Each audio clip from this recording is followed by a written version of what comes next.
ఏంటంటే ఇది మిమ్మల్ని నమ్ముకున్న ప్రజలు, లేకపోతే మీ మీద అభిమానం చూపించే ప్రజలు వాళ్ళంతా పక్కన పెట్టి మిమ్మల్ని ఆంధ్రుడిగా భావించి ఆంధ్రప్రదేశ్కి సంబంధించిన ప్రజలు, తెలంగాణ ఉన్న వాళ్ళు ఏమైపోతారని చెప్పి మీరు గడిగడికి ఒక్కో రకంగా మాట్లాడి, కేటీఆర్ మీకు ఫ్రెండే, రేవంత్ రెడ్డి మీకు ఫ్రెండే, ఆ పొన్నం ప్రభాకర్ గారు మీకు ఫ్రెండే, అందరూ మీకు ఫ్రెండ్ అయితే మాకు శత్రువులా?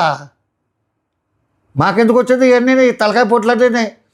గడిగడికి మీరు మాటలు మార్చి చేతలు మార్చి ఇది మీరు ఎందుకో భయపెడుతుంటుంది. చాలా చాలా చాలా చాలా క్లియర్గా మీరు భయపడి మాట మార్చి పోటీలో అక్కడ బొంబుత్తుల్లో పెడతాను. ఎస్, మల్కాజ్గిరిలో మా ఆంధ్ర నుంచి చూడండి పెడతానని చెప్పండి.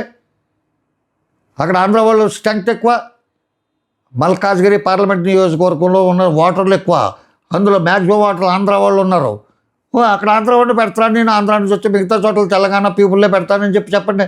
అంతేగాని అబ్బాబ్బే ఆంధ్ర నుంచి చూడు ఎవడక్కడ పోటీ చేయడు అదేంటంటే మీ పార్టీ ఇంకెందుకంటే తెలంగాణలోనే మీకంటే జగన్మోహన్ రెడ్డి వెయ్యి రెట్లు బెస్ట్. నేను తెలంగాణ విషయాలు పట్టించుకోవట్లేదు, తెలంగాణలో నేను తిరగలేదు, తెలంగాణలో నేను ఏ విధమైన సర్వీస్ చేయలేదు, కాబట్టి తెలంగాణలో నా పార్టీ ఎస్టాబ్లిష్మెంట్ ఉండదు అని చెప్పి క్లియర్గా చెప్పేసాడు ఆయన.